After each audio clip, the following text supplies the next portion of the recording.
Ladies and gents, boys and girls, Monday, March the 20th, 2023. Hope you're all doing well. Chris Phillips here, your host of the Daily Crow of the Spurs Up Show. Appreciate you all tuning in. I see Brandon Ward, Austin Ward, John Edward, C. Youngblood, Brendan, Travi, Ethan, Xavier. What's going on? Bruin Nation, Gad, Todd Smith. Appreciate you all tuning in. Also, those in the Big Cock Club Discord. Head over to the TDC Questions channel, to be sure your questions are answered there. Let's see. Again, guys, really excited to get going. A victory Monday of sorts here after baseball gets the sweep over the Georgia Bulldogs, and women's basketball is headed to the Sweet 16. Also, by the way, went under the radar a little bit, but South Carolina picked up a commitment over the weekend, a welcome home, if you will. We do not know who it is, but very excited. Of course, Shane Beamer always keeping us on our toes, the hardest working man, dare I say, in college football. But again, guys, appreciate you all tuning in. Thank you all so much for the continued love of sport. Had a fantastic weekend and really excited to get this week going. Of course, as always, TDC is brought to you by our friends over at Prize Picks. Go download the Prize Picks app or go to prizepicks.com. And when you do, use that promo code TSUS to receive a 100% instant deposit match up to $100. Guys, you can play anything and everything, of course, as March Madness continues. Be sure to get your picks in with Prize Picks. You're playing spreads, you're playing totals, you're playing futures. Prize Picks is also a great place, guys, to cash out, to make your money this March Madness. Be sure to check them out. So, again, that's our friends over at Prize Picks. Go download the Prize Picks app or go to prizepicks.com. And when you do, use that promo code TSUS to receive a 100% instant deposit match up to $100. Be sure to check them out and tell them that Chris from the Spurs Up Show sent you. Again, guys, really excited to chat with you here on this Victory Monday. Mike, what's up? Chance Crocker says this baseball team is impressive so far. Absolutely, guys. Again, we'll be taking your questions, comments, calls today, 843-790-3377. Regarding everything with the South Carolina baseball team, Carolina is 20-1 after sweeping the Georgia Bulldogs. Stephanie Lee, I see you in the chat. Appreciate tuning in. Heath Hagler, what's up, my man? Appreciate y'all. Austin War. John Edwards says, I would put Sanders, Hall, and Mahoney against anybody in the Southeastern Conference. Yeah, I agree with you. I think that's the thing from the weekend that sort of gets lost in the shuffle is that the hitting was so fantastic. But, even Will Sanders, who I know continues to get criticized week after week, and I know he's not. Listen, is he throwing like Brandon Sproat? Is he throwing like Paul Skeens? I know he's not. I get that. I understand that he's not. But I think people go a little overboard, too, with the Will Sanders slander. He's not throwing terribly. Is he that dominant? Is he absolutely dominant right now? No.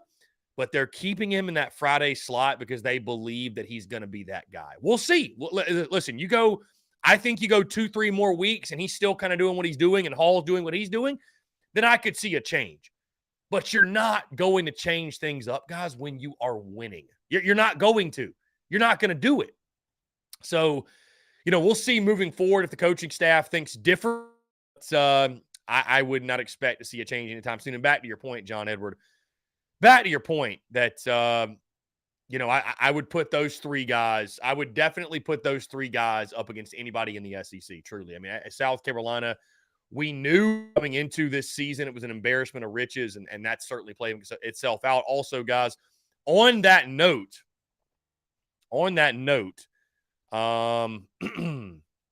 let's see. I posted it in our Discord.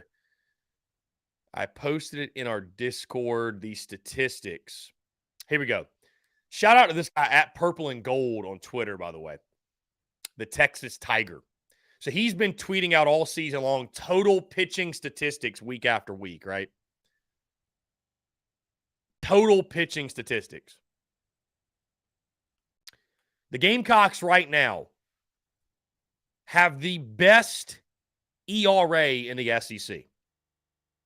2.57 ERA. Second is LSU, the 2.62. Tennessee is third, who, by the way, LOL getting swept at Mizzou this past weekend.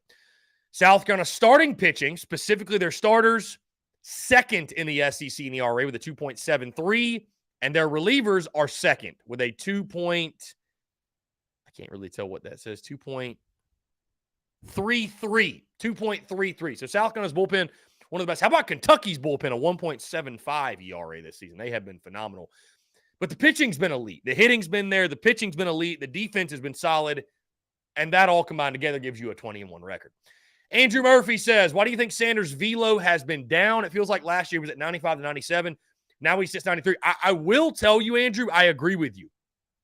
I actually do agree with you. I noticed that as well. And I don't know if it's one of those things where he's kind of, Andrew, dialing it back because he wants to go longer in games. I don't think there's anything wrong, right? I don't think there's anything wrong.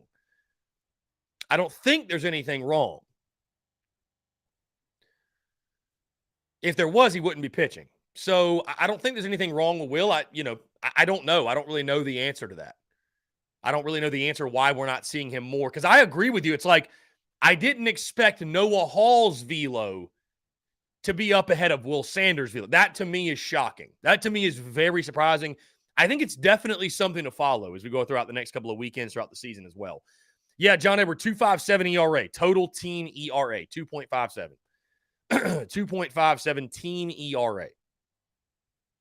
I think Sanders will improve and get better also. But, guys, again, what a great weekend. I mean, what a phenomenal start. South Carolina sitting right now 20-1. And I'll say this, as far as being 20-1, I mean, that's I don't think anybody could have seen that coming. Nobody could have predicted that.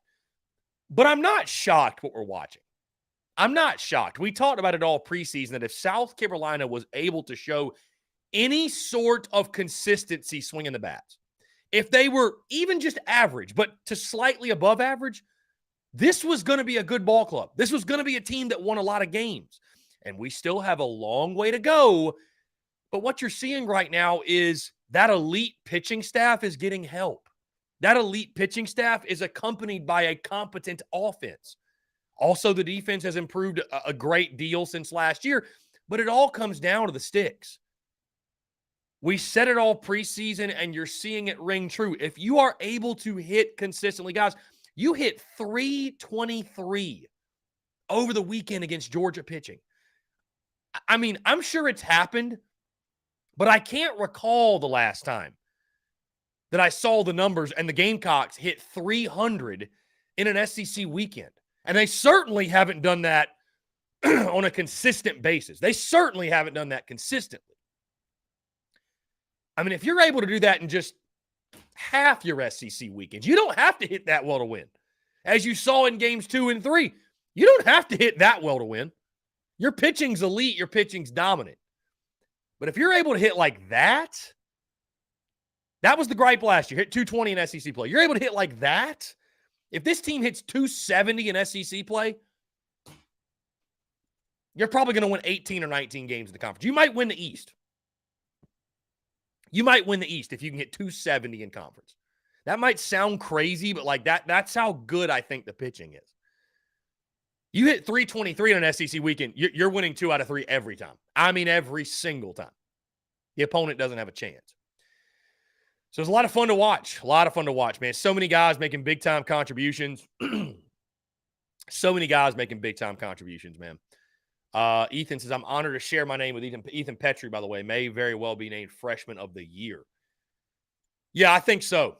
So let's see. Luke Doty, he stuck around due to his recruiting process. He was asked by his parents, if football didn't work out, would you still want to go to school there? Never a thought of leaving. He was as fired up as everyone when Rattler decided to come back. There you go. There you go. So, I mean, it's kind of ironic. We talked about that, I think, on Friday, and sure enough, there's Luke Doty. So he's not going anywhere. He's not going anywhere. It'll be unfortunate if Luke Doty really never sees the field again, but, you know, I respect his dedication to the Gamecocks. And I mean, it really does speak to the culture that Beamer has built, that even guys that aren't necessarily getting, you know, a ton of playing time, they just love being there. I mean, it does speak to that culture, because if it wasn't fun and you're not playing, I mean, guys would not be sticking around. Guys wouldn't be sticking around. Excuse me, guys. Let's see.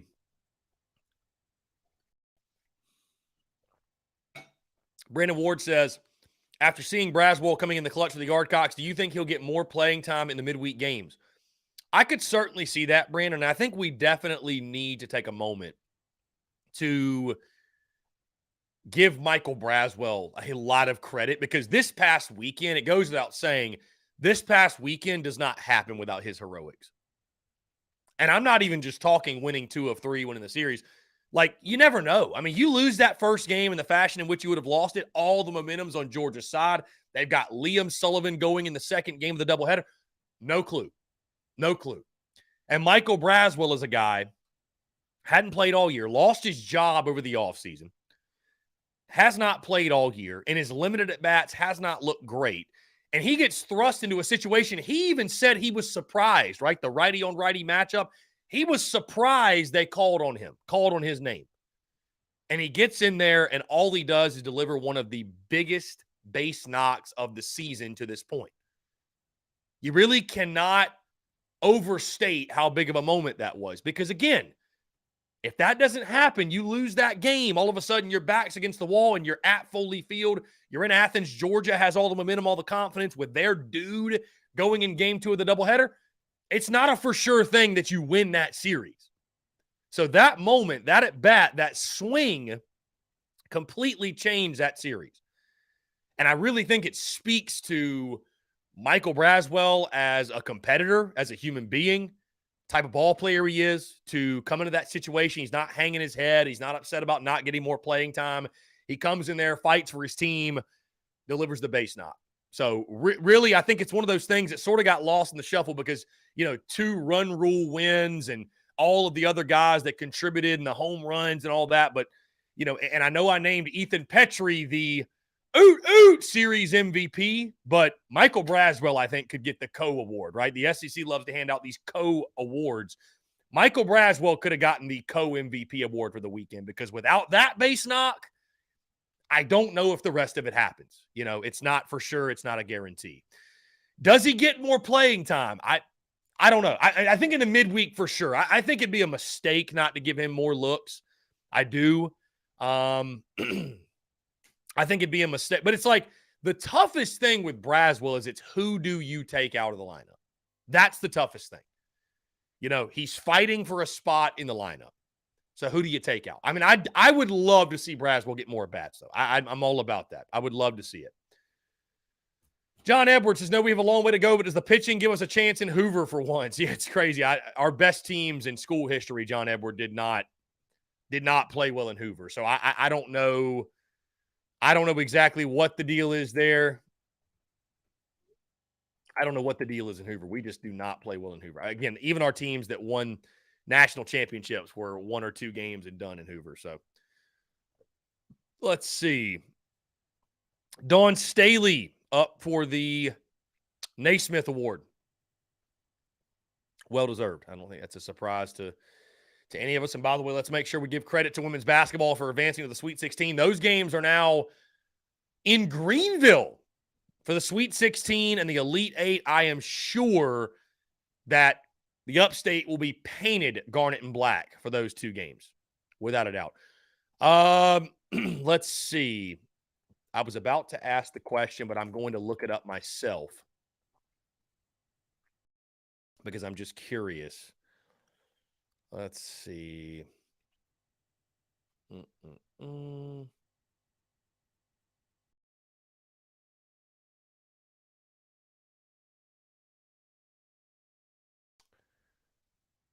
So South Carolina's next game will be Saturday, March 25th, against either Oklahoma or UCLA. So I'm assuming, okay, so that game is tonight at 10 p.m. So that's what we're waiting on. We're waiting on the winner of Oklahoma and UCLA. Gotcha. Phil says, Chris, are you going to the Sweet 16 game? I will not be there, Phil. I can tell you 110%. I'm going to a concert in Atlanta. So I will not be at the game. I'll be watching the game, but I will not be at the game, Phil. I will not be at the game. Are you going to the game for some reason? I don't know why you'd be there, but are you going, Phil? Dwayne says, how about Stanford women getting knocked out by Ole Miss last night? Yeah, it's crazy. It's crazy, man. The March Madness has just been wild. I mean, it has been absolutely crazy. Leonard Matthews, 10 SEC teams in the top 25. Yeah, dude, how about Missouri sweeping the Volunteers? My goodness. I didn't see that coming. I did not see that coming. Maybe Tennessee sucks. Maybe Tennessee sucks. I don't know. Maybe Tennessee sucks.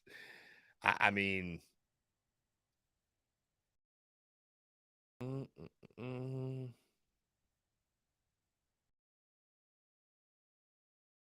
anyways, guys, 843-790-3377. The phone lines are open.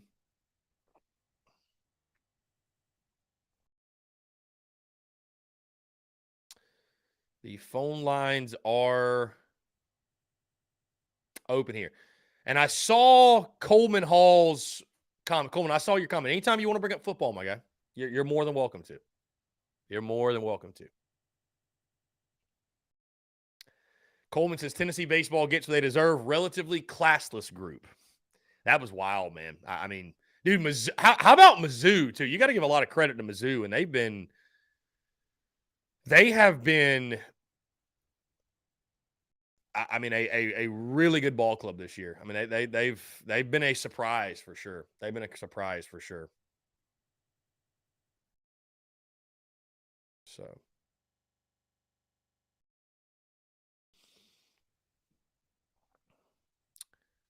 Coleman was ready. Did some math from purely offensive touchdowns. Qualifications, offensive position players scoring the touchdown. No touchdowns from a defensive or special teams formation. He says the 6-point value, the Gamecocks scored 288 points. Over 13 games, this amounts to 22.15 points per game off of purely offensive touchdowns alone. This amounts to roughly 3.7 purely offensive touchdowns per game, assuming touchdowns count for 6 points. Subtracting the outliers of South Carolina State, Charlotte, and Tennessee, 2 games against much lesser opponents and 1 really remarkable game, the total number now amounts to 150 points scored from purely offensive touchdowns. Spread out over 10 games, this amounts to 15 points per game, 2.5 purely offensive touchdowns per game. If a PAT is assumed and tallied, the total number of points per game from strictly offensive touchdowns amounts to 25.8 points per game from offensive touchdowns alone in 13 games, and 17.5 points per game from offensive touchdowns alone in 10 games, with Charlotte, SC State, and Tennessee games being negated. Your offense alone giving you 17.5 points per game against same or similar quality opponents in 10 of 11 games, 91% of games, isn't good football. 17.5 points per game in total puts you between Rutgers and Iowa, who were 123 and 124 out of 131 teams in college football points per game in 2022. Supplementing Mitch Jeter's 2022 kicking stats, Mitch was 11 for 11 for 33 points. 33 divided by 13, 2.5. So the numbers then become 28.3 points per game or 20 points per game, with Charlotte, SC State, and the Tennessee games being negated. Coleman, incredible research, first thing. Incredible research. And yeah, I mean, listen, my takeaway from that, Coleman, is the offense stunk last year. Outside of, if we discount the SC State and the Charlotte game, and then you have Tennessee, like you mentioned, was the outlier. And I don't think it's really a bold statement, but the offense stunk under Marcus Satterfield. It stunk. I mean, there's no other way to put it. Beamer ball was alive and well, and I think it just reinforces the point that we talked about last week. Purely offensively, you have to make major strides.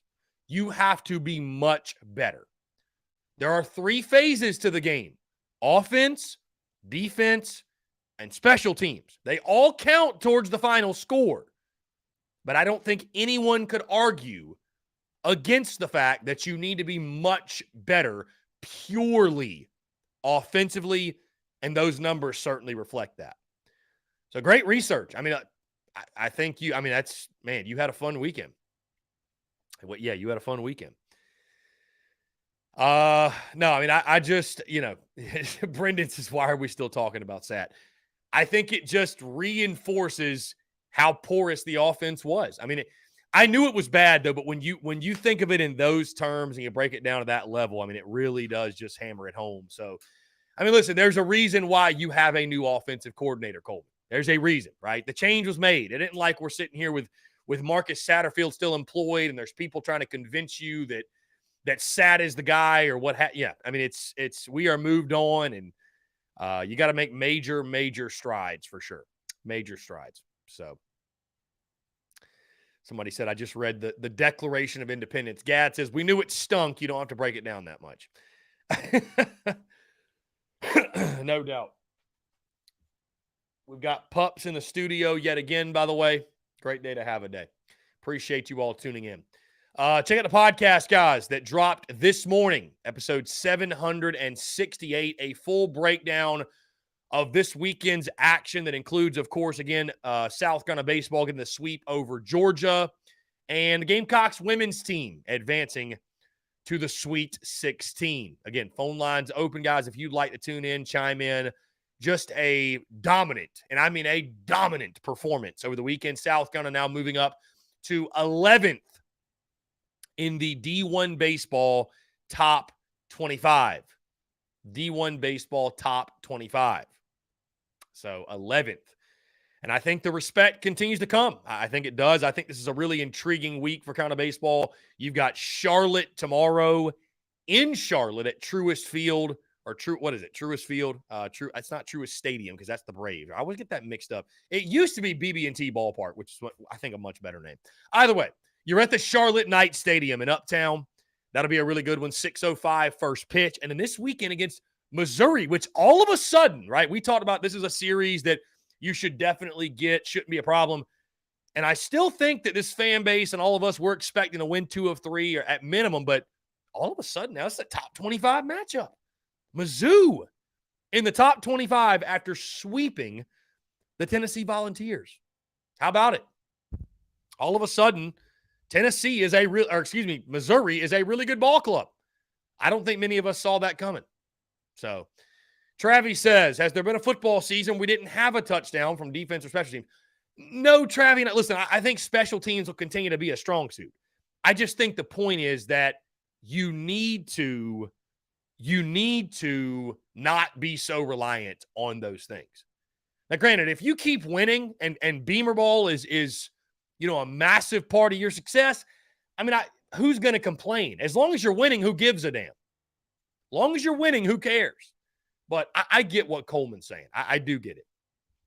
I get what Coleman's saying, that you need to be more productive from a purely offensive standpoint. Babes and Waves says Charlotte Knights says UNCC share the stadium. No, UNCC, Babes and Waves, has their own stadium, but for the purpose of South Carolina and Charlotte playing, we do those neutral site games at that ballpark. So we'll actually take on North Carolina later in the season in a couple of weeks as well at that same ballpark. So it's a cool neutral site game, and obviously there's a huge contingency of Gamecock fans in the Queen City, and they'll show up and show out, especially with how good South Carolina baseball has been to this point this season. 843-790-3377, guys. Again, very appreciative of the love and support, guys. The live stream watch-alongs over the weekend were a massive success. And so, again, want to say thank y'all so much for tuning into those, for engaging, again, for making it a massive success. Also, guys, really exciting week as the spring tour with our friends over at Carolina Ale House begins Thursday. We are in Columbia at the Ale House location in Harbison. Really excited. That'll get going at 6 o'clock, and it'll basically run until, I would imagine we'll be there until about 9 or 10 or so.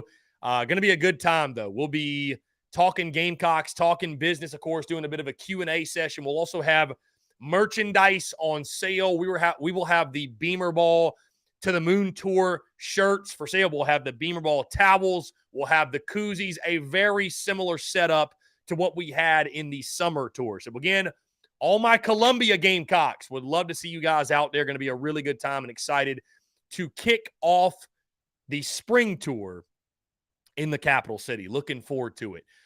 Guys, on the note of the live stream watch-alongs, though, those will continue to be something we do. It's not going to be every single weekend. Like, for example, this weekend, we are not going to do them. Not going to do them this weekend. But the live stream watch-alongs are going to continue to be a big part of content. They are. They are. Absolutely. I love doing them. I genuinely do. I love being posted up in the studio, having my phone in front of me. I'm able to actively live create content on the spot because we obviously have the stream going. I have my phone in front of me. There's a lot of advantages to doing it that way. So those will continue to be a thing. We got a long ways to go till football season, obviously, guys, but I will let you all know what the plan is for that. But I think the live stream watch-alongs, no doubt, they are here to stay. They are here to stay, no question, and I enjoy doing them. So, again, thank you all so much, though, for the love of sport. If you guys were not supporting and didn't have fun and didn't enjoy them, I don't know that we will continue to do them. So, again, thank y'all. Thank y'all. Travis says, I'll say this again, 3 phases. I get what he's saying, but I bet there isn't a season where football is not a 3-phase approach. Travi, again, I understand what you are saying. I understand what you are saying. I get that, Travi. I get that, Travi.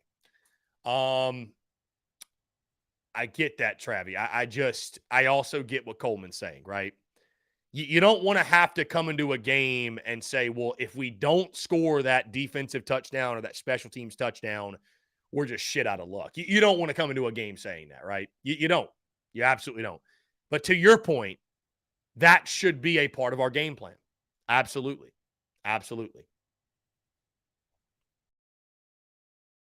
Yes, Leonard Matthews, the rally puppy. The rally puppy indeed.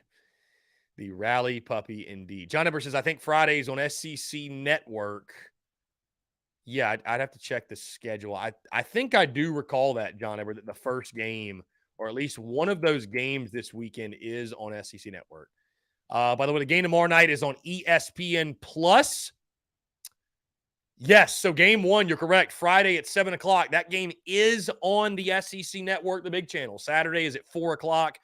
And Sunday, so Saturday is at 4 o'clock on SEC Network Plus. Sunday is at noon, and that one is on the big channel. So how about that? 2 of the 3 games are on the SEC Network. How about it? Love to see that.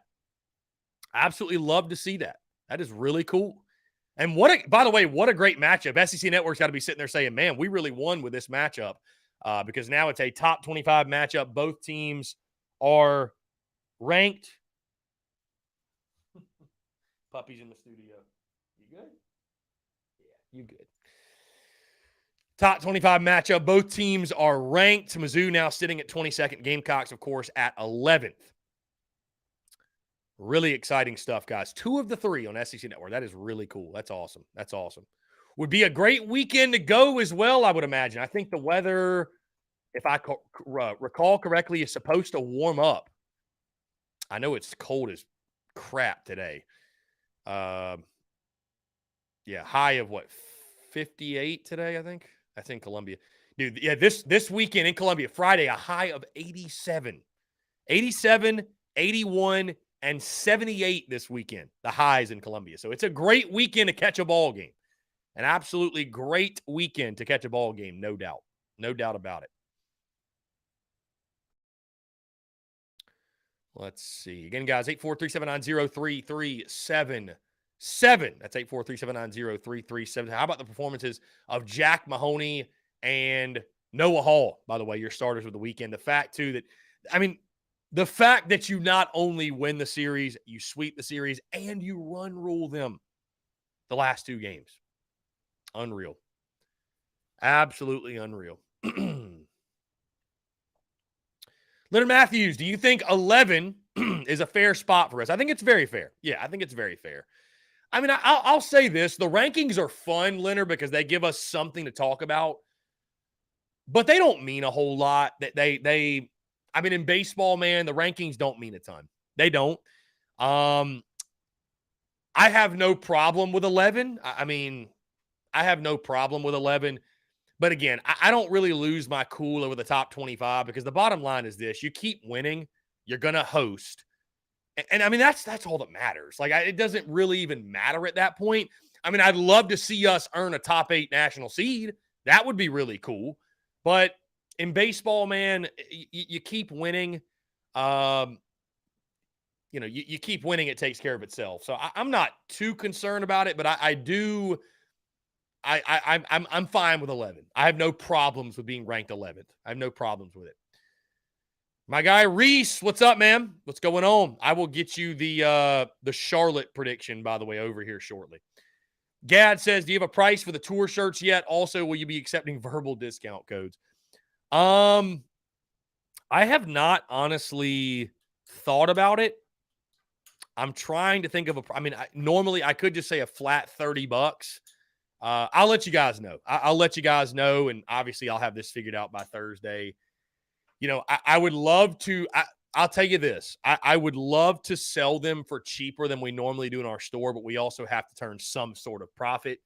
And, because these are comfort colors, because they are a pocket tee with the pocket in the back, they're a little bit actually more expensive than our normal T-shirts. So I'll let you guys know, probably just going to be a flat $30, though. They're also an exclusive item. So I think I'm in the belief that $30 for a T-shirt is more than fair. I'm just going to say that right now. I think it's more than fair.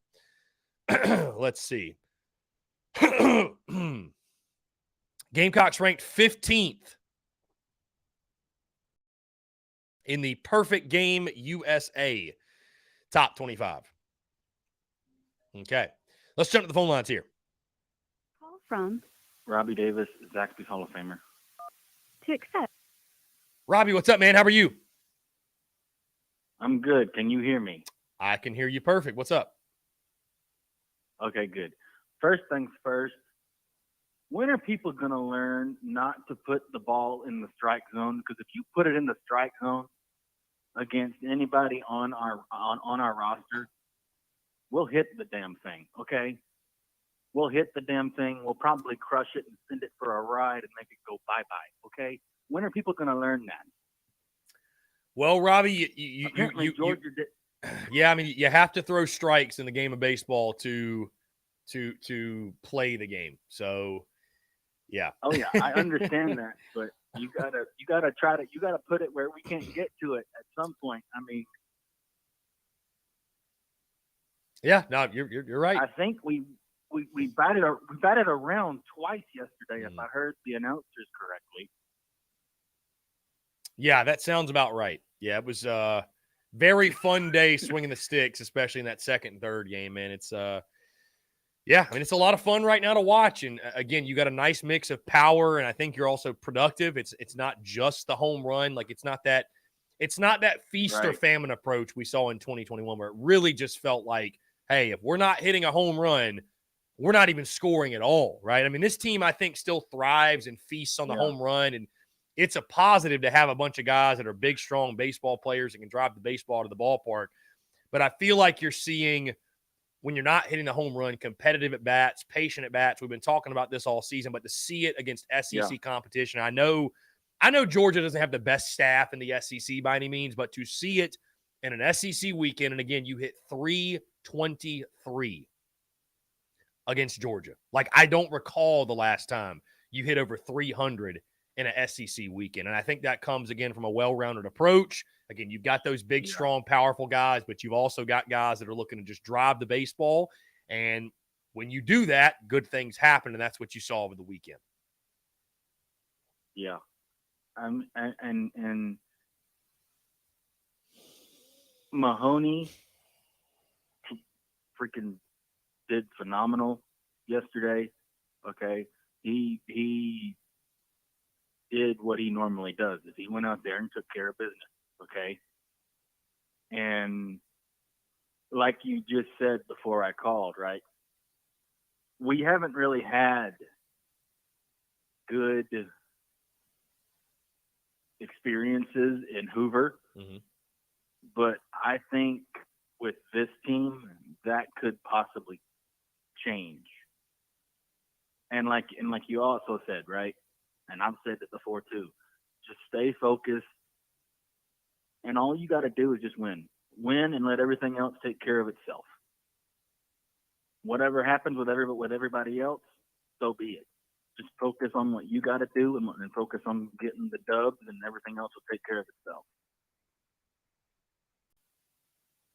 Big facts, man. Big facts. Yeah, I'm excited, man. It's to be 20-1. You know, I was optimistic coming into the season, but I don't think anybody saw us start this good. I don't think anybody saw it. And you know, I would say this: a lot of people. I definitely didn't. Solely Yeah. based off of last year, I definitely didn't. Yeah, I mean, and a lot of people looking ahead, you know, will say, "Hey, you're going to sweep again." Like, and I think everybody's eyeing that LSU series, and you know, you got a tough one this weekend against Missouri, and then at Mississippi State. You know, as bad as they've been, playing in Starkville still not easy. But I mean, Yeah. even if you just take 2 of 3, which would be successful weekends, you don't have to sweep everybody. You're not going to sweep everybody. But if you can go 2 of 3, Yeah. if you can go to that LSU series at, what would you be? 9, excuse me, you would be 3-0, 5. Yeah, 7-2 in SEC play going in the LSU series. I mean, you're a top 10 team easily. You might be in the top 5. Oh, yeah. And LSU is probably still going to be number 1. So that will set up the biggest series at Founders Park in quite some time. So, yeah, it's exciting times, man. It is. It is. Now, I will say this. I'm going to be that guy today. I will say this. We're probably going to hit a lull at some point. We're going to go cold. It just happens. It's baseball. Oh, yeah. The hot, cold, hot theory, Yeah. 11.7 guys. I think it's true. Now, you want to limit it as much as possible, but I would just tell people, when we do hit that cold streak, don't throw in the towel in the season. It doesn't mean we're not any good. It just happens. It happens. The goal is, and you'd much rather that happen. You'd rather have your lull in the middle of the season and then catch fire again at the end when the baseball matters most. Because look at Tennessee last year. That's what you don't want to be. Hot all season long, and you get to the postseason and you play your worst. So it's going to be okay. Yeah. You know, baseball's got a funny way of my biggest thing is this. I'm excited. I mean, I'm over the moon excited, dude. There's 2 types of people in baseball. Those who have been humbled and those who are about to become humbled. So keep the humility, stay humbled, because just as easily as we just swept Georgia, we could turn around and lose 2 or 3 to Missouri, and we'd be like, what the hell? A week from today. It can happen. It can happen very easily. You think Tennessee thought they were going to get swept by Missouri? No. So I'm just saying that, you know, it's a long season, and I don't want to overreact to one series, but at the same time, we're 20-1, right? We're ranked 11th. There's a lot of reasons to be optimistic and excited for what's to come, for sure. We're only, like 21 games into the season? I mean, we still got a long way to go. So I do believe at some point this baseball team will hit for lack of a better word, a dead spot in the season, okay? But I'm really curious to how they react after they hit that dead spot in the season, how they react moving forward.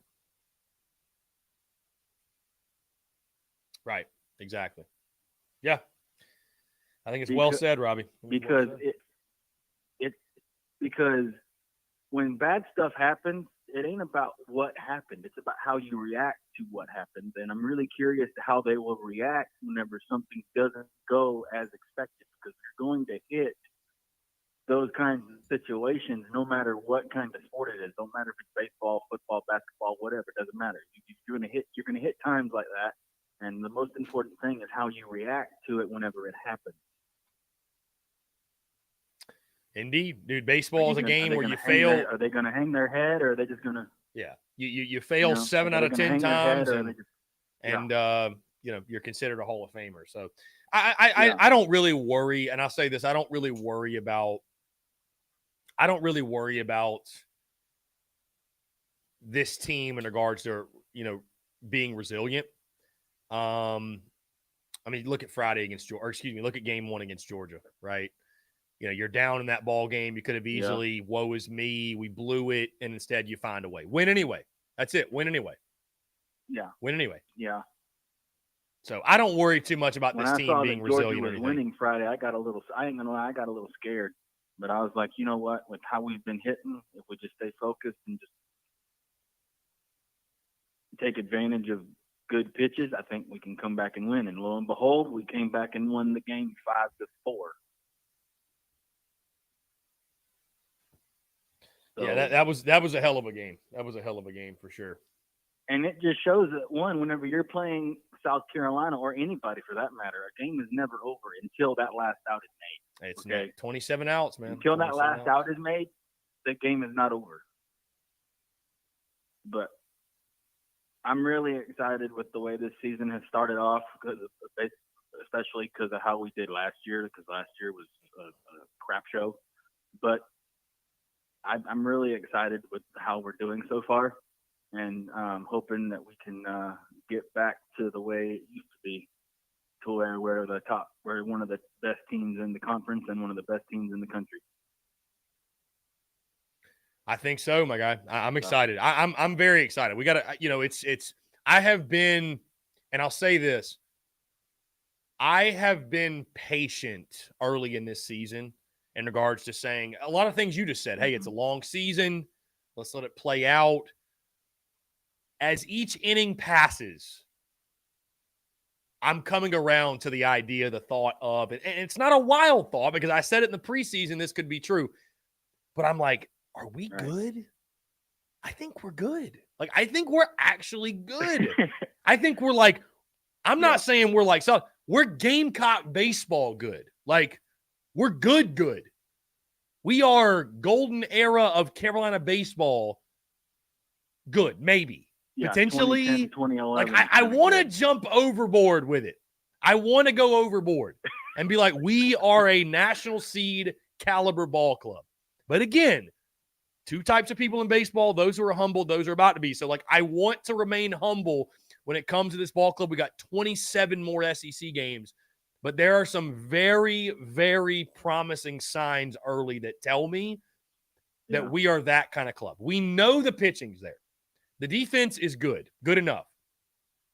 I want to believe in this lineup. I want to believe in these hitters and what they've done to this point. I mean, why wouldn't you? So I think Gamecock baseball is back. I think so. I tweeted it. I know I did. I'm trying to speak it into existence. I think we're back. I think we're good.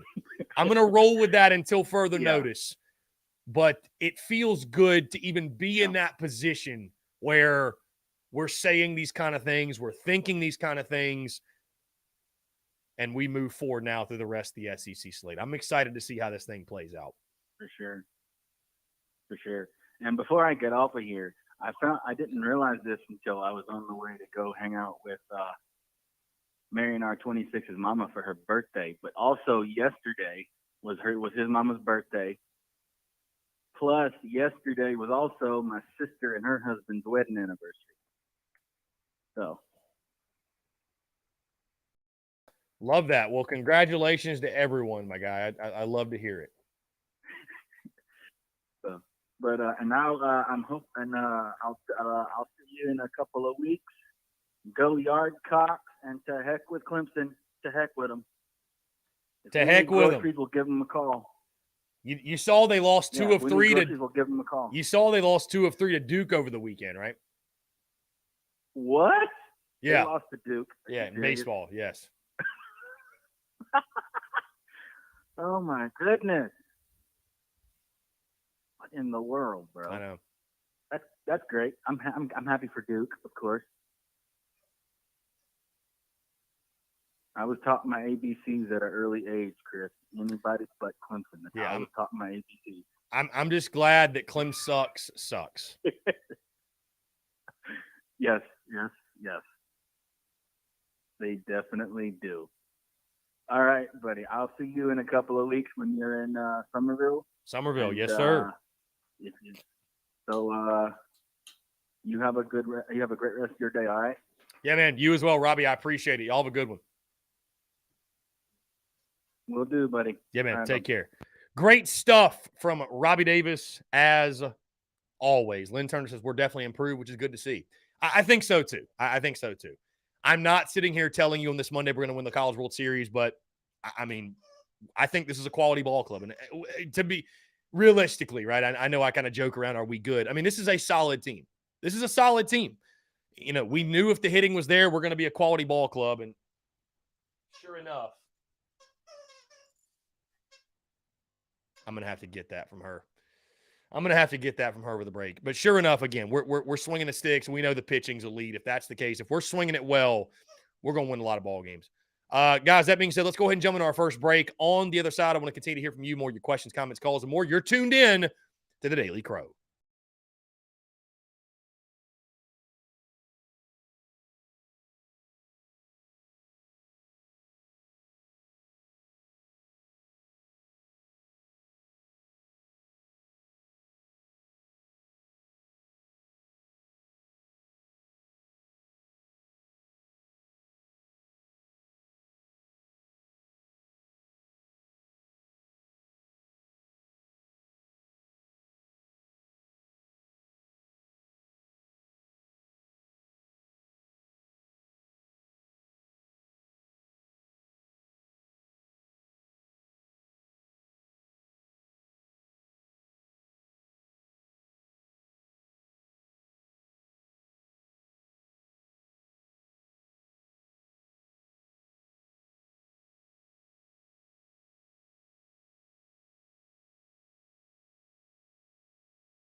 All right, guys, we're back. Taking the questions, comments, calls. 843-790-3377.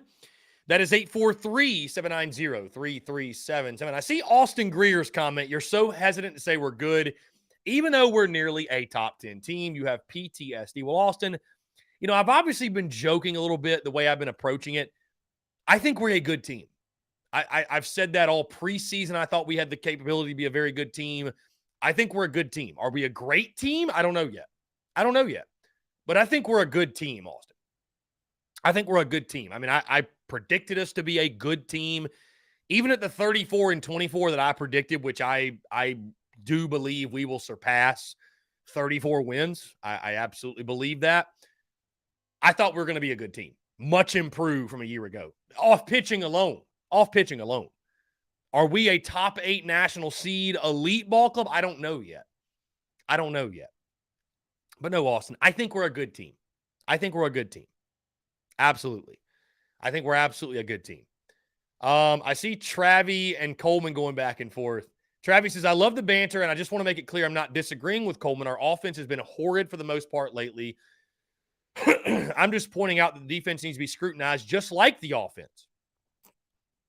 Coleman says, if the defense had more firepower, I'd agree. But it's hard for me to personally give the same scrutiny when there's a lot less mature and healthy talent compared to the offense. I mean, an O-line full of upperclassmen with Wells, Van, Brooks, Brown, Stogner, and Atkins. Bell as your receivers, tight ends, and a literal 5-star backfield, yet we can't get more than 20 points per game against real opponents. And, of course, he's talking about last year. Jeff Gullidge, I see you, my friend. He says, our pitching is good. If we can keep hitting, we'll be Omaha bound for sure. But I will say this. Listen, to Austin Greer's point, right? While I may not be sitting here telling you to book your flights to Omaha like we're that level of team, I also don't like the people or just don't love the chatter on social media that it's like every time you win, it's like, well, you haven't played anybody. Well, who have you played? You know who we've played? Who's on our schedule? We've played who is on our schedule, and we've whooped their ass. What more can we do? Right? So Carolina's a good ball club. This is a good ball club. Are we going to win the SEC East? I don't know about all that, but we're a good ball club. We're a damn good ball club. And whether we host a regional or we're a 2-seed in a regional, we're going to give somebody hell in a regional.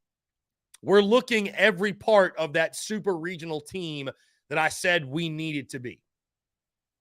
Okay? So I think we're a good ball club. Got a long way to go, but we are a good ball club. We are a good ball club. I'm confident in saying that. Absolutely. Excuse me, guys.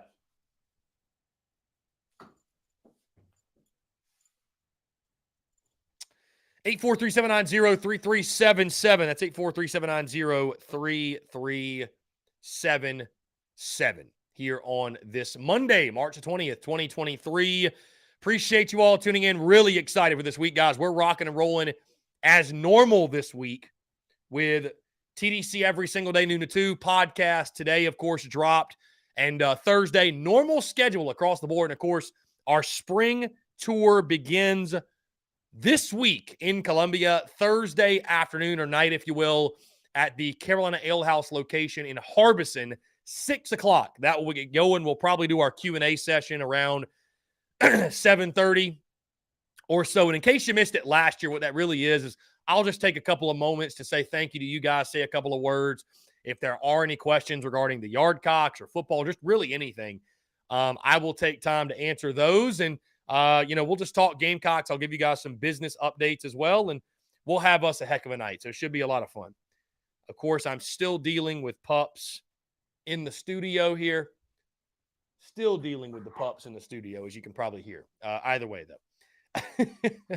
We love it. We love the pups in the studio.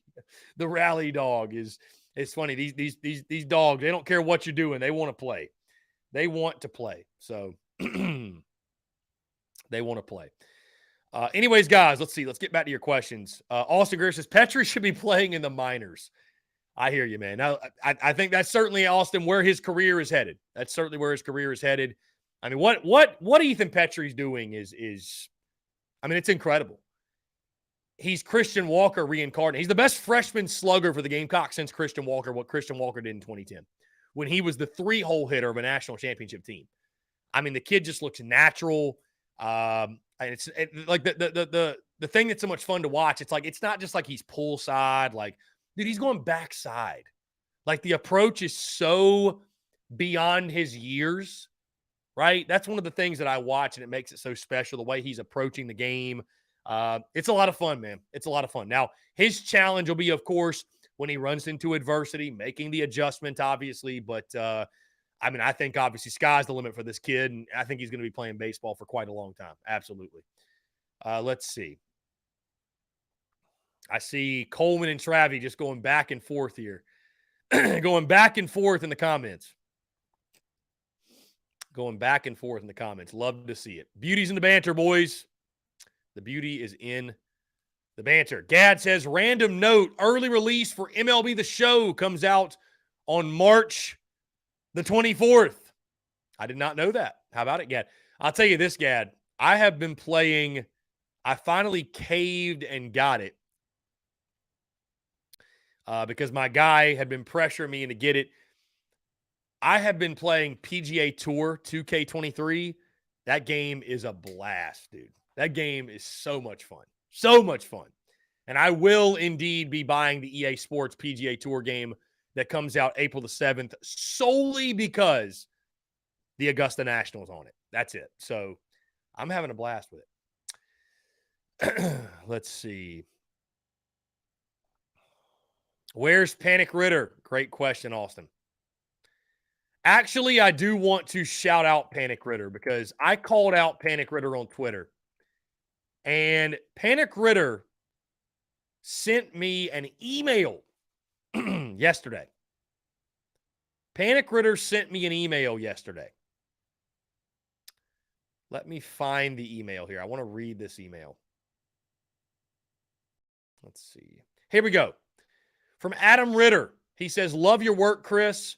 I know sometimes I can always worry, but deep down, I love your work, and thanks for being a good person.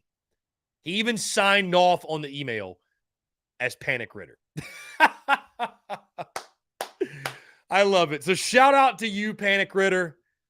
Shout out to you. Panic Ritter stays panicking until the very end. To the very end. Gamecocks 11 says, what's our total home run count now? 56. Guys, let's rattle off some of these stats in case you missed it. In case you missed some of these crazy stats. Okay. Let's see. Where are they at? Here we go. Just listen to these stats. Carolina is 3-0 in SEC play for the first time since 2017. The Gamecocks swept Georgia in Athens for the first time since 2010. By the way, all these stats come via GamecocksOnline.com. So Gamecocks swept Georgia in Athens first time since 2010. Carolina now leads the nation with 20 wins and is the only team in SEC play to sweep a series on the road for opening weekend. Carolina has 56 home runs in the season. The 2022 team had 58 all of last year. The 20-1 start is the best for the Gamecocks since the 2000 team started 22-0. Get this one. South Carolina hit .323 on the weekend with a .645 slugging percentage. And then finally, of course, Ethan Petrie had 7 RBI on the weekend with 3 home runs and a .500 average, which I don't think is correct because I did the math and I thought he was .462. Either way, whatever. I got him at 6 for 13, .462. I could be wrong there. Either way, Ethan Petrie tore the cover off the baseball. Which reminds me, I would imagine the SEC is going to be dropping their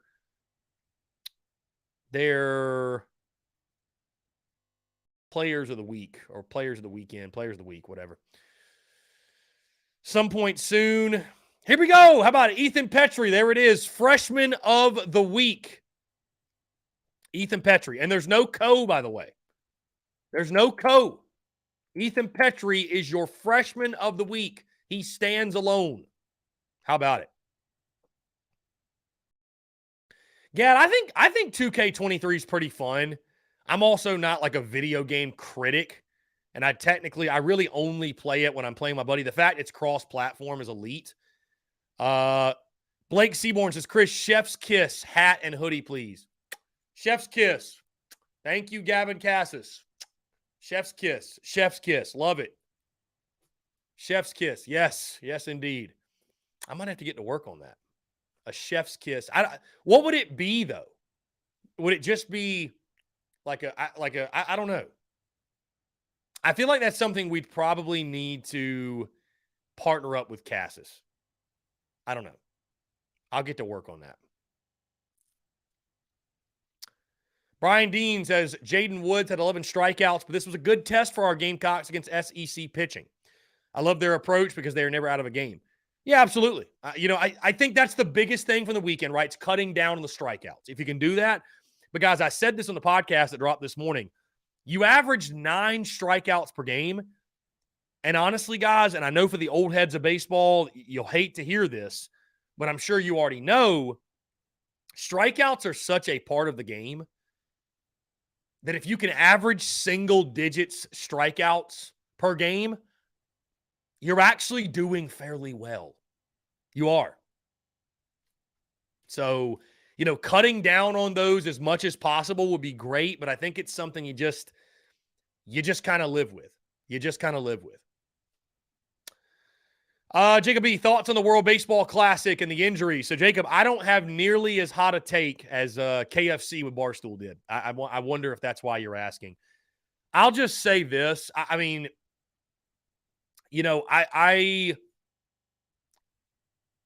I don't agree with KFC's take in the sense that, listen, it's up to the player at the end of the day. It's up to the player. And if a player wants to, do I think the World Baseball Classic is like the biggest deal ever? Have I watched a single game? I actually haven't, believe it or not. I haven't watched a single World Baseball Classic game. I may now that I think USA has advanced to are they in the championship? What are they in? Yeah, championship. USA against the semifinal 2 winner. Who's in it? Who's in it? Let's see. Who is USA playing? Either way, the game is tomorrow at 7 o'clock. Maybe we'll watch. We got some other things going on, though. Anyways, though, I'll say this. If you want to represent your country, you should be able to do that. That's a big deal. I don't care. Is winning the World Series a bigger deal than winning, the World Baseball Classic? Sure, maybe. Sure it is. But that's a huge deal for a player. I think of it more so from the player aspect. And you take a risk every time you take the field, right? So I got no problem with guys playing in the World Baseball Classic. If I'll tell you this, if organizations don't want them to play in it, put something in their contract. Put something in their contract. I know KFC's just mad that Edwin Diaz got hurt. It's an unfortunate thing, but I mean, he's a free person. He can do whatever he wants. He can do whatever he wants. But I think the stance of the World Baseball Classic is stupid. I don't agree with it. Blind Squirrel, you're a good sport for showing up in here after we whoop that ass. You are.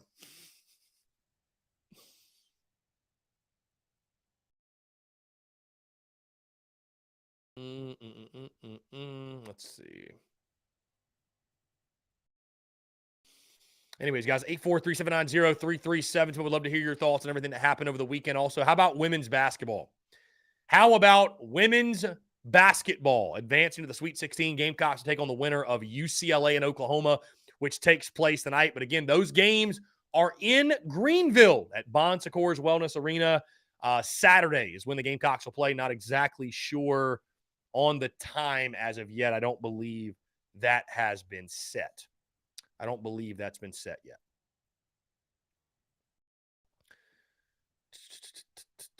Tommy White got SEC Player of the Week. What did he do this weekend?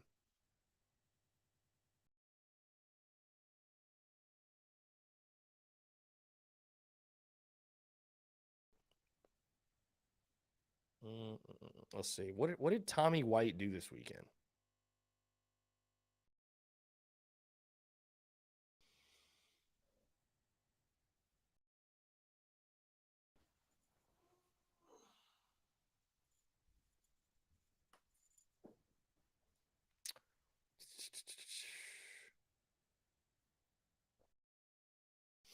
Let's see. In case you missed it, Ethan Petrie, your freshman of the week in the SEC. Okay, so it's either 11:30 or 2 on Saturday. Why would they play at 11:30? That seems crazy to me. That's crazy early. I mean, whatever, but it just seems like a really crazy early tip-off time. By the way, guys, stay tuned. I don't know if our friends at Carolina Ale House, we may do a watch party. I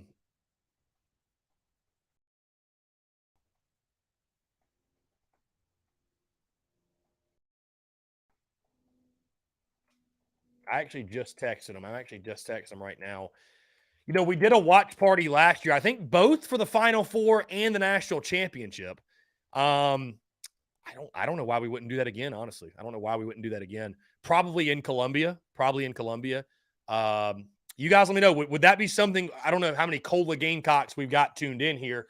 Would that be something you guys would be interested in? I think it'd be a really cool thing. I think it'd be a fun thing for sure. We had a good time. I know Brendan M was there last year.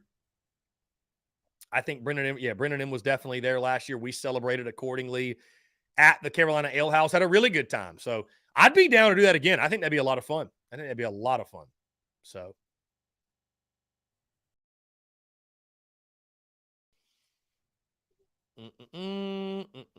Chase Floyd, World Baseball Classic topic. People get hurt in spring training every year. So what's the big deal with an injury in a World Baseball Classic where players play for pride in the countries they represent? I tend to agree with you. I mean, if the player, it comes down to do the players. If the players want to play, let them play. If you don't want them to play, put something in their contract that says if you get hurt in the World Baseball Classic, you know, your contract, something's void or you get fined. Like, do that. But if you don't, you can't say anything. They've got the right and the freedom to play. Brewer Nation, I think it should be played in November after a season instead of 2 weeks before, just my opinion. I mean, I think at the end of the MLB season, the Brewer Nation guys are ready for a break. You know what I mean? I think a lot of the guys you see play wouldn't play. That's just my opinion. Maybe they still would, but I don't know. The other regional in Seattle is set for 4 and 6:30. Okay, so it just has to do with TV and scheduling and all that. All right, well, we will find out late tonight who the Gamecocks will play. Brandon Ward, you'll be at the Greenville stops. Love it. Awesome. I appreciate that. Yeah, we're doing Greenville back-to-back. Of course, we start the spring tour this Thursday in Columbia. Really, really excited for it. Cannot wait to see you guys out there, all the great Columbia Gamecocks. And then the following 2 Thursdays will be Greenville. I think it's downtown and then Woodruff Road back-to-back. What'll be really fun, too, is starting next week, right? Next week, these will kind of they'll serve as tour events with obviously merch, and we'll do Q&A, but they'll also serve as watch parties. We'll be watching the Gamecocks baseball team take on whoever it is they're playing on those Thursdays, because starting next week, it begins our Thursday through Saturday series, right? You got Mississippi State, which will be on the Big Channel SEC Network, Thursday through Saturday, the 30th through the 1st. Then you've got the LSU series. Which is Thursday through Saturday as well. So be a lot of fun. Looking forward to both of those series for sure. Gamecocks 11, how does Missouri's pitching staff compare to Georgia's? You know, I have not done a deep dive Gamecocks 11, but I think it's a little bit better. From what I've seen and heard. But that deep dive will come later this week, obviously. Hey, we got a midweek first. Charlotte's a quality ball club. Charlotte is a quality ball club. Do not sleep on the Charlotte 49ers. Do not sleep on them. They whooped our ass last year. But how about this? Charlotte, at this point this year, they are 8-11. They are struggling. Got swept by Virginia Tech, who was 11th in the country, by the way, at that point. Lost against North Carolina just over a week ago, 16-3. And then 1, 2 of 3 against Louisiana Tech. So they've been struggling, though. 8-11. 8-11. That Va-Tech sweep really looming large. They also lost 2 of 3 to Army in Charlotte. So we'll see, but still always a quality ball club. You can't sleep on the Charlotte 49ers. So it's it's a challenging midweek, but I think South Carolina will be prepared. We'll be ready for it. We'll be ready for it. Again, guys, podcast dropped this morning. Be sure to check that out. Be sure to check that out. Episode 768, a full breakdown of everything that happened over the weekend. Also, very curious to see who the commitment is that Beamer tweeted about over the weekend. Again, that kind of went under the radar because he tweeted it during the game on Saturday, one of the games. I forget which one. But, yeah, I know there's been a lot of speculation of, is it a certain offensive lineman? Is it this guy? Is it that guy? Whatever. So we'll see. Again, Beamer always keeping us on our toes. Beamer always keeping us on our toes. I love how Coleman and Travie still going back and forth in the comments about the offense, defense, run defense, whatever. I love it, guys. I love it. Again, the beauty is in the banter. It always is. It always is, for sure. Let's see.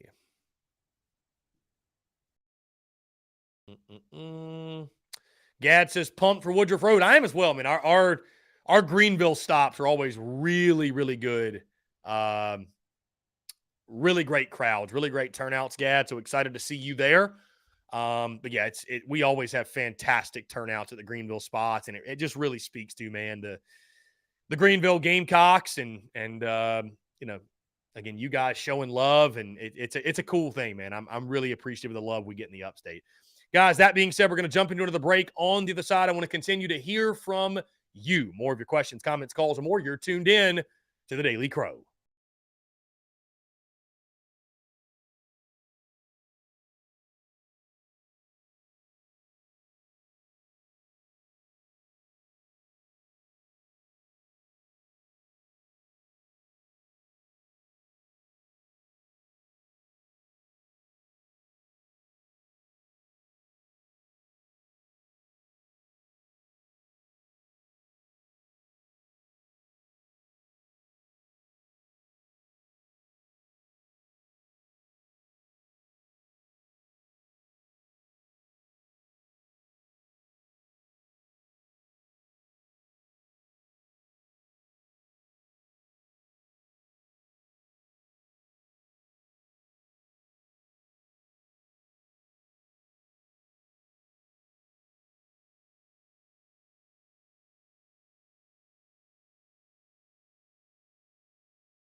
All right, guys, we're back. Taking the questions, comments, calls. 843-790-3377. That is 843-790-3377 here on this Monday, March the 20th, 2023. I want to say thank you to you guys for the love and support on the merchandise side of the business. Just saw an order come in from James Seaborn for the exact hat that I have on my head.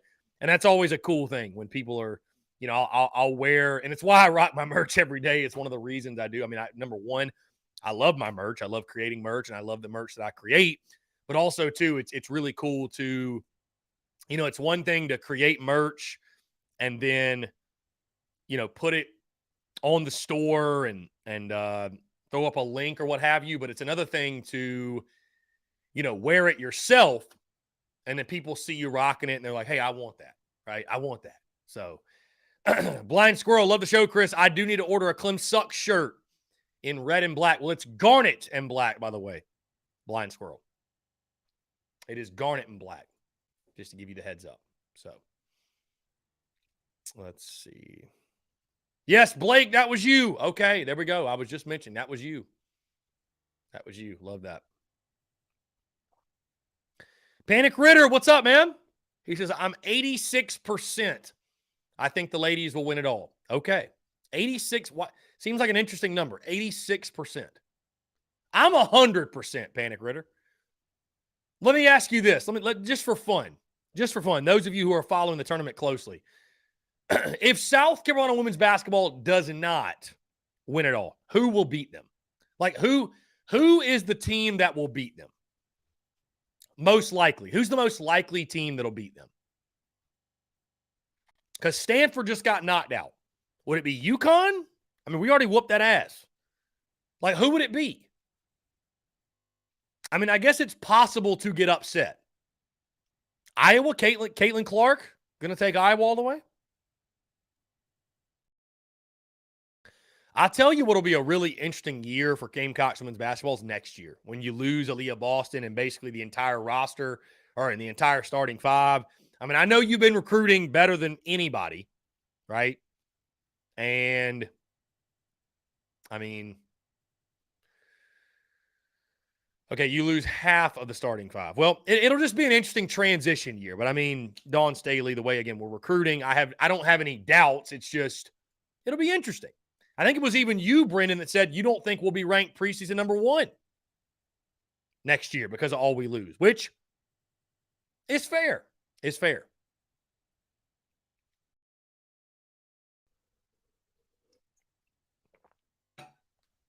Coleman says, anybody can beat anybody, blah, blah, blah, but the only time they can beat the Lady Gamecocks is themselves. No team is as good, top to bottom, as the Cocks. I mean, I would agree with you. I would agree with you. Bruin Nation, Chris, hypothetical question for you. Which would you rather have happen to you personally? You playing around at the Masters or you being at the national championship game for Gamecocks football? Definitely national championship for Gamecocks football, Bruin Nation. I'm not that selfish, my guy, because that round of golf for me at the Masters would benefit me, and it'd be great. A national championship game for Gamecocks football would benefit me and so many other people. So many others, right? It would be very selfish of me to say the Masters. Very selfish. So, and also, be great for business. So, I'm definitely going to go with the national championship game. And also, too, you play at the Masters, Bruin Nation, or play at the Augusta National, there's no guarantee that you play well. So, it may be like a forgettable 18 holes. I've been out there before. I mean, I'd love to play it. Don't get me wrong, but I've been out there before. So, it's one of those things where, you know, it would be like really funny content. You can work at the Augusta National and get on there that way. There's people that do that. They will work Masters Week at the Augusta National to then get to play at the employee date or whatever, the employee day after the tournament when you can play. So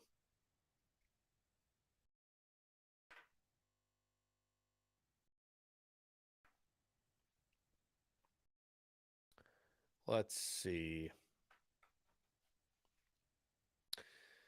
Anyways, guys, 843-790-3377. I have no idea what is up with this psycho in the comments. Let's see if I can just block this guy. I don't normally care if anybody's craziness, but this is absurd. Here we go.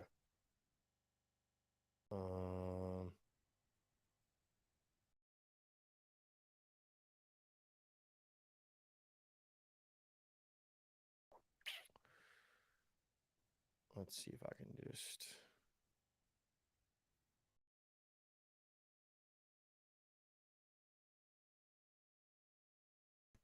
I don't know. I'm trying to block this guy, and I don't see the block button.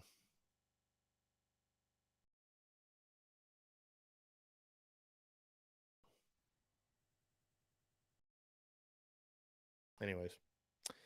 843-790-3377. Guys, again, a great weekend for South Carolina baseball and really South Carolina athletics as a whole. By the way, Ray Tanner getting that extension. I know we talked about it on Friday, but Ray Tanner getting that extension in case you missed it. And the Gamecock spring practice continues to roll as well. We'll have content from all of the comments that were shared. Players taking the podium this morning.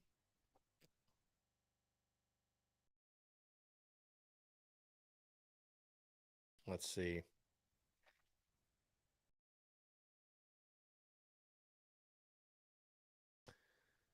Let's see.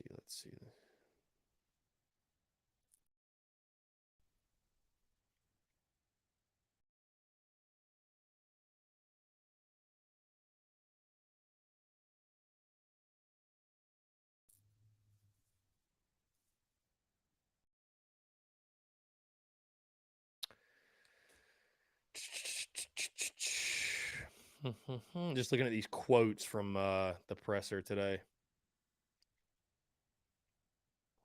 Doty on the Yale offensive line transfer, Nick Gargiulo. Luke Doty says, quote, he's a dog. That's pretty much the only way I know to put it. Kid works his ass off in the weight room, in the meeting room, and on the practice field. Doty asked about why he wanted to stick things out at South Carolina, being a part of the program, et cetera, considering the quarterback situation. Quote, this is where I want to be. This was where I've always wanted to be.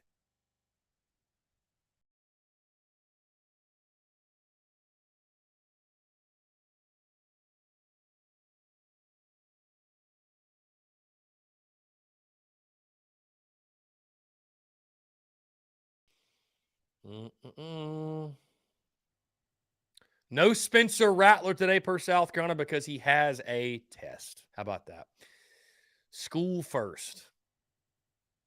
School first for the Gamecocks. Love that. Academics matter. Academics matter.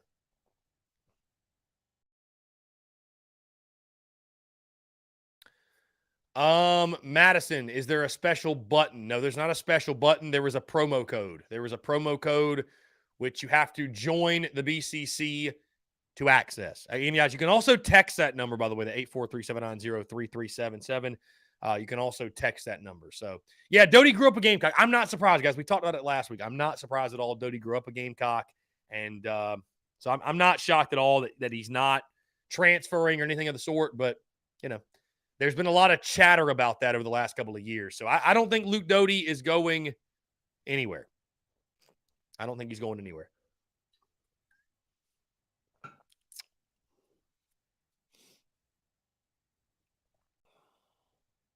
All in all, though, guys, a great weekend on the diamond. A great weekend on the diamond for South Carolina. I mean, a huge, huge sweep.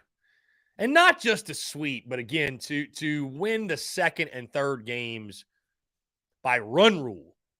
Really impressive. I mean, really impressive. You can't say enough good things about this team, what they did. Here we go. Sports Talk tweeted this out, but the rankings, South Carolina ranks nationally in these major categories. South Carolina right now, first in runs with 224, first in home runs with 56, second in slugging percentage at 619, fifth in on-base percentage at 451, and third in ERA with a 2.57. ERA. You combine all of that, and that gives you the 20-1 record and the success that we are seeing to this point for the Gamecocks. I mean, absolutely incredible. You talk about the Monty Lee effect. You talk about, flipping over the roster and bringing in all these transfer portal guys, if you will. Guys also being a year older, the LeCroys, the Messinas, the Hornungs of the world. Then you add in a crazy good freshman like Ethan Petrie and Will Tippett as well. I think give a lot of credit to him.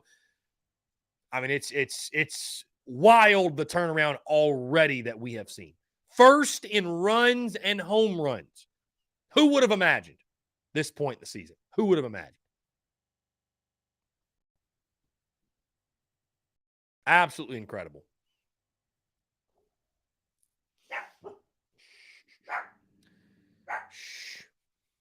Yeah, Travis, Braden Davis and Tanner Bailey will leave before Doty, in my opinion. I mean, Doty's not going anywhere. Doty has made it very clear he's not going anywhere. Nope, he's not going anywhere. So I would tend to agree with you.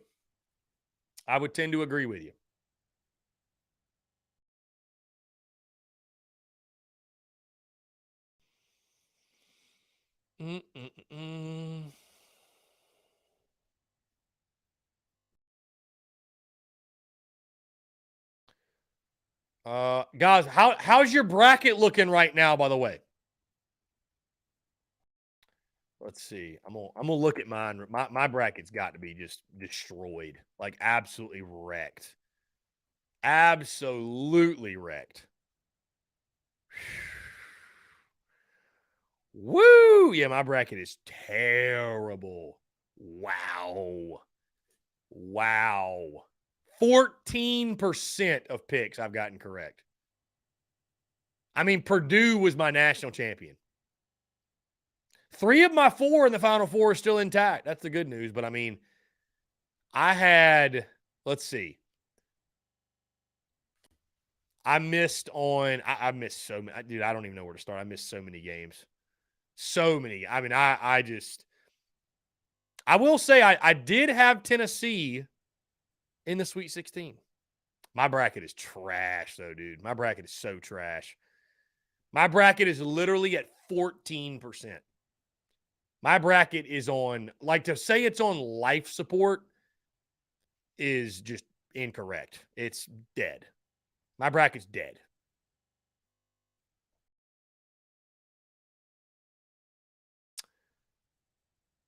Let's see. Yeah, John Edward, you're tied for 5th in the bracket challenge. How about that? Let's see who's winning the Big Cock Club. Gamecocks for life. I don't know who that is. Is it number 1? Brennan M, number 2. Travis, you did pick Furman over UVA. You know, it's funny. I actually picked UVA to win, but I picked College of Charleston to beat San Diego State. So I just got the South kind of teams mixed up. I got those wrong. I got that wrong. Oh, okay. They count the midweek for Petrie's numbers. Okay, gotcha. That makes sense. Chase says Skyland hasn't called today. Must not have anything negative from the weekend to talk about.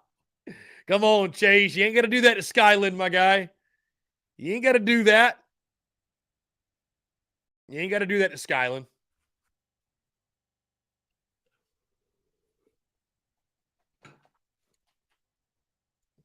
It's funny, though, in baseball, how quickly things can change, right?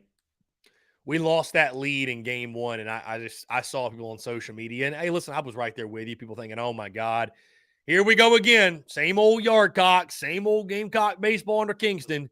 And then you win that one, and you sweep, and now we sit here, hey, this is an elite team, Omaha bound.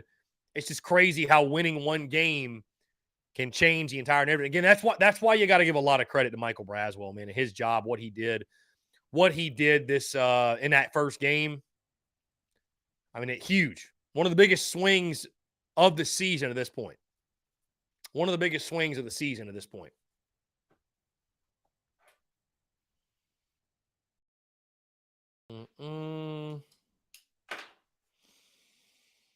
Let's see. Shout out to Creighton, Gad says. Yeah, shout out to Creighton.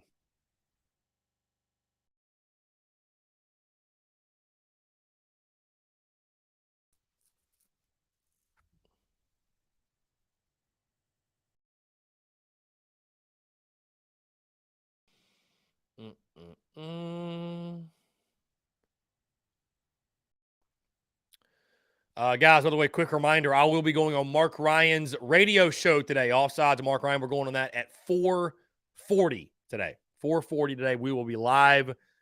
Really excited for that. Really excited for it. Really excited to chat with Mark. And I'm sure he'll want to talk a lot of baseball. I would imagine so. I know Mark's not a huge baseball guy, but there's a lot of baseball to discuss. There's a lot of baseball to discuss. So hopefully, I think we will. I think we will touch on it, no doubt. Blake says Skyland hates Kingston. Still refuses to give Kingston credit on the Baseball Talk page. Blake, I did not know that. I don't really follow that page a whole lot, or I don't really follow any pages because I stay busy making my own content. But I'll say this. I will say this, and I'm speaking to myself. You have to give Mark Kingston credit to this point. No matter how you feel about him, no matter how we felt about him last year, you've got to give credit where credit is due. You can't just be that fan that says, I'm only going to show up and speak on a certain topic when it's negative. Hey, keep the energy consistent. Keep the energy no matter what, good, bad, and indifferent. So right now you sit at 20-1. The offensive numbers are some of the best in college baseball. You can't just say just because things are going well, hey, give all the credit to Monty Lee. He deserves a lot of it. But you got to give Mark Kingston credit. You got to give credit where it's due. Because if South Carolina was losing, you best believe Mark Kingston would be catching all of the blame. And I know, listen, I understand. I said fire Mark Kingston last year. I get it. And I don't take back what I said last year. I don't regret saying that. We all came into this season. Hey, it's a prove-it year. I'd rather Mark Kingston be here another decade plus because that would mean that we are winning. I would much rather South Carolina baseball be good than Mark Kingston get fired. I can assure you, I love the Yardcocks more than I like Mark Kingston, right? So I'll just say give credit where it's due. It's a job well done by not just Monty Lee to this point, because Monty Lee has obviously made a major impact on the offensive side of things, but give Mark Kingston credit for, bringing Monty Lee in, for flipping the roster and going out and getting these transfer portal guys, for developing these guys that went from their freshman to sophomore year, guys like LeCroy, Messina, Hornung, who look like different players this season, for constructing this roster. Give a lot of credit to Mark Kingston, his entire staff as well, but Mark Kingston to this point for a job well done. Keep the energy consistent and give credit where credit's due. That's all I'm saying. And I'm speaking to myself, guys. I'm preaching to myself. Hell, I printed merchandise last year that said fire Mark Kingston, right? I printed merchandise that said fire Mark Kingston. I was ready. You were ready. I was ready. We were all ready. Right? So, hey, I'm more than happy to be in this position to where Mark Kingston's proving me wrong, proving us wrong. I'm ecstatic. I'm ecstatic that's the case. I'm ecstatic. And I hope it continues. I feel like it will. I feel confident that it will, but I'm ecstatic. I'm absolutely ecstatic of what is going on right now. So just leave it at that. Coleman says Kingston deserves some credit for hiring Lee and kind of taking a hands-off or more executive approach. Got to give flowers when they do. Yeah. Dude, take the pride out of it. I don't give a damn. I'm happy to be wrong. I don't want to be right. You know? I don't want to be right. So, Lynn Turner says, I think Wingo gets some credit for what he's done too. He was Mr. Patience and get on base any way you can at the plate. I see his influence. Yeah. I mean, we're getting plunked at the plate at such a rate. I think you definitely have to give credit to him. Guys, we'll jump into one final break. On the other side, though, I want to continue to hear from you. More of your questions, comments, calls, and more. You're tuned in to the Daily Crow.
All right, guys, we're back. Final 15 minutes or so here in the Daily Crow, taking your questions, comments, calls, 843-790-3377 here on this Monday, March the 20th, 2023. We are off to a hot start this week. Of course, TDC rocking as normal, noon to 2 each and every single day. The podcast, of course, dropped this morning. Other pod will drop on Thursday. So really exciting week, guys. Appreciate you all. Again, thank y'all so much for the continued love and support. And bit of a random note here. I know sometimes, obviously, I'll go on sort of rants, and I kind of use the end of the show sometimes to, if something's on my mind, I'll talk about it. And I know you guys tune in for Gamecocks, and that's obviously why we're here to talk about the Gamecocks and such. But something's been on my mind lately because, obviously I'll post content, and I'm a producer, not a consumer. And I took on that mindset many, many years ago. I say many, like it was forever ago. A couple of years ago when I started this thing, I shifted from a consumer mindset to a producer mindset, right? Where I am producing content. I'm not getting on there and scrolling my personal Instagram or scrolling feeds and what's this person doing? What's that person doing? I don't care. I really genuinely do not care. But I have found that when I'll go on TikTok and I'll post our clips and such, right, that I'll find myself scrolling for 5, 10, even sometimes 15, 20 minutes, 30 minutes. I've been guilty of just sitting there scrolling. And I have to literally hey, cut my phone off, get out of there. Because what you'll find is comparison is the thief of joy. It truly is. If you're sitting there, there's so many people, and I think it's great that people are able to use content as, the creative outlet to express what has worked for them, and whether that be in business, in life, in relationships, financially, whatever it might be. But I feel like if you spend too much time on there of everybody telling you these different things of you should be doing this, you should be doing that, it'll make you feel like, damn, I'm not doing anything. I'll see stuff all the time of and I have to stop myself because I'll see this business owner doing this car, this house, this spot, this, just all kinds of different things. And I'm like, it's that doubt or that just those thoughts creep in of man, am I doing enough about this? And it's just, comparison truly is the thief of joy, right? Never compare your year 1 to someone else's year 10, right? A lot of people make that mistake. Never compare, hey, you're year 5, or hey, we're in year 6 of TSUS. Don't compare year 6 to year 20 of somebody else. We get in this rut. We get in this, this trap of comparing ourselves to others when it's really about looking inward. Are you happy? Are you fulfilled? Are you healthy? Are you taken care of? Perspective. Do not lose the perspective. And again, I'm talking to myself, preaching to myself. Comparison is the thief of joy. Just be careful when you're on social media and, you got a bunch of people telling you this, that, whatever, because you have really, truly no clue what they're dealing with behind closed doors. It's normally not as shiny, sunshine, and rainbows as people projected to be on social media. Let's jump to the phone lines here. Call from Justin, what's up, man? How are you? You're good. How you doing, Chris? I'm doing fantastic. Appreciate you asking. What's up? Hey, Chris, I feel good today. We beat Georgia baseball. We haven't swept them a long time. Yeah, we hadn't swept them in Athens in a really long time. Yeah, it was a great weekend, man. I mean, just I think we all felt confident, obviously, going into the weekend that South Carolina would be able to get the series win, no doubt, but to get the sweep and the manner in which you did it, the 2-run rule victories, that's what's so impressive. Oh, yeah. Hey, Chris, the thing about Georgia, I don't like Georgia. You know that? I don't like Georgia either, my guy. To hell with Georgia, actually. To hell with Georgia. Yep.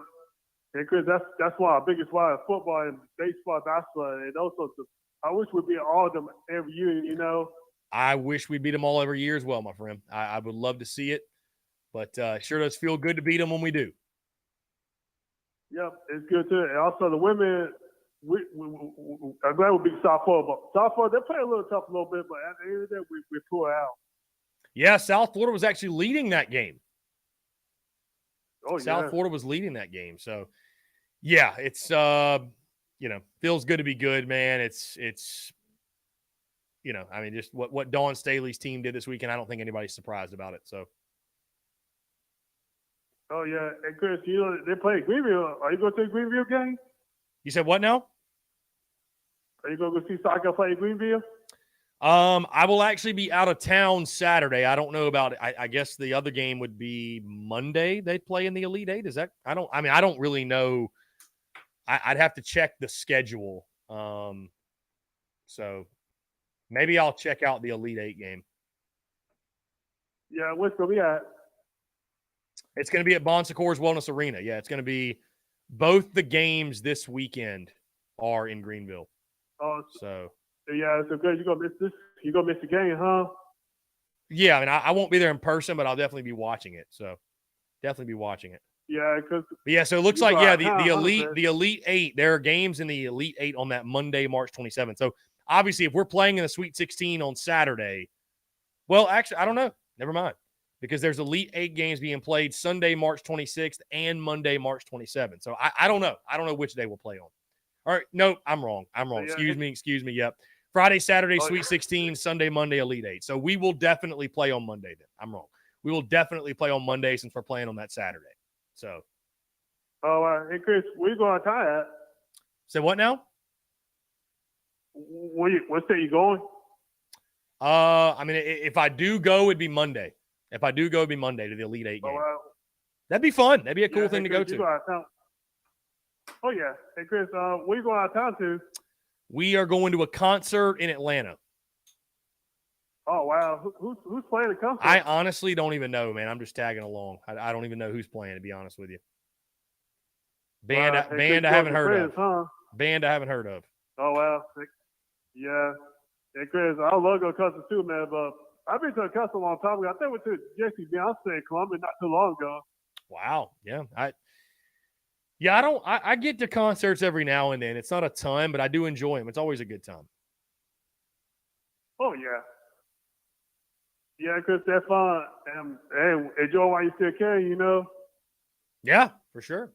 Yeah, Chris, fine, go, man. I feel bad performing. You feel bad for Furman? Why? When they got to the second round, but at the end of the day, it's hard, Chris. Yeah, I mean, listen, Furman wasn't going to win it all. Mm-hmm. Yeah, I mean, I think they had a great run. They should be very proud of the run they had. And, I mean, they weren't realistically going to win it all. But, yeah. Yeah, and Chris, and then about Furman, you got to look at it. They beat Virginia. Nobody said Furman beat Virginia, right? You said what now? Nobody said Furman beat Virginia, right, Chris? Dude, March Madness has just been crazy. It's been absolutely crazy. So. Oh yeah, and Chris, you got to look at Carson Charleston. They got there too, you know. Yeah, CFC, man. Yeah, those are the two South Carolina schools that represented the state. So. Yeah, and Chris, and we can look back one day and say, hey, at least they beat Virginia, right? At least they did. Yep. Yeah, and Chris, I got to think about Bob Weeche. He's going to get a head coach job one day, right, Chris? I think so as well. Yeah, and I think he definitely will. Yeah, and Chris, if I had to pick a job for Bob Weeche, it'll probably be Stockholm one day if it opens up again, right? Why not? Why not?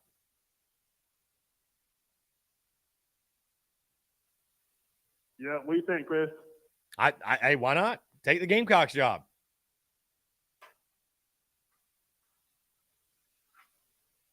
Yeah, Chris, I think that's what's well in the next 2 or 3 years, you know. So are you like Lamont, right? Yeah, I do like Lamont, but that's the case, right, Chris? I mean, I don't know. I believe in Lamont. I think Lamont could be here a long time. Yeah, I do believe too. And you gotta give some time. And Chris, like you said, Chris, it don't work out. Hey, move on to the next, right? Yeah. Hey, if it doesn't work, we'll go to the next guy. Yeah. I mean, what it's a cutthroat business, man. You got to win. Oh yeah, that's true, Chris. So Chris, you be watching more Monster Madness soon? You know, I didn't watch a ton of it over the weekend, man. I'll be totally honest with you. I was pretty locked in with the Gamecocks baseball side of things, but you know, maybe I'll catch a couple of games here or there. It's just, to be totally honest with you, Justin, and I would tell this to anybody, but like until I make the transition to covering like the entire SEC, for example, like I've just gotten to a point with watching sports. Like if I'm not making content around it, I don't really make it a point to watch it, if that makes sense. So like, I don't care about watching random teams play in March Madness. I just don't care. You know what I mean? It just if I'm not gambling on it and I'm not pulling for any of the teams, I mean, I don't what is my rooting interest in the games? And I don't love basketball. I'll be totally honest with you. I don't love I'm not a basketball guy. I'd rather watch golf, which I've been doing. I'll watch the PGA Tour. I watch the Valspar Championship. I'd literally rather watch golf than watch March Madness. And I know Phil is throwing up right now, but I really would. Not even joking. So as we transition, whenever that inevitably happens, that will make me more involved, if you will, and make me have much more of an interest. And I don't know, maybe I'll take a piece of the, I don't know, take a piece of the funds and start gambling a little bit. Maybe so. I don't know. Maybe so. Oh yeah. Hey Chris, the only thing I don't watch is I don't watch EIT like I used to, you know. Yeah. That's just me though. I mean, some people love March Madness and I think it's great. I think the game results speak for themselves, but that's why I don't watch it as closely. Like I'm not sitting there watching every single game. You know what I mean? So. Oh yeah. Yeah, Chris, I understand because Masters coming up soon, you know. Yeah, Masters, dude. I will be locked in Masters week. Oh yeah, me too, Chris. And Chris, what do you think Tiger's going to do this season? How do I think Tiger's going to do? Yeah, he's coming to Masters soon. Now he'll play in the Masters. I mean, I don't think he's going to win it. I mean, I think him making the cut and just kind of being in the first page of the leaderboard on Sunday would be a fantastic finish for him. But you never know, man. Tiger, you doubt Tiger at your own risk. So yeah, and Chris, I don't think he's not winning. He might play hard, but at the end of the day, I don't know. He had too many injuries, you know, Chris. Yeah, his body's just worn out, man.